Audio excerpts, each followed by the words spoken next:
ശ്രീമദ് ഭഗവത്ഗീത.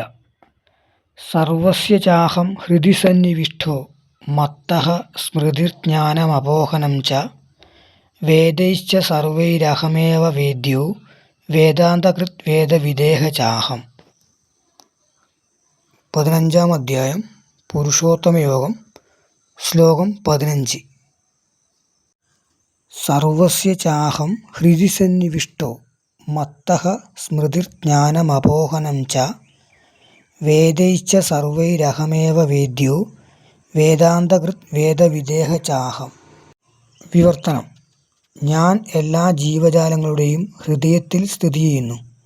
എന്നിൽ നിന്നാണ് ഓർമ്മയും അറിവും മറവിയും ഉണ്ടാകുന്നത്.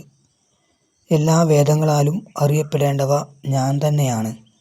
വേദാന്തകർത്താവും വേദജ്ഞനും ഞാൻ തന്നെയാണ്. ധന്യവാദ. കടലായി മീൻകുളം ക്ഷേത്ര മഹോത്സവം 2026.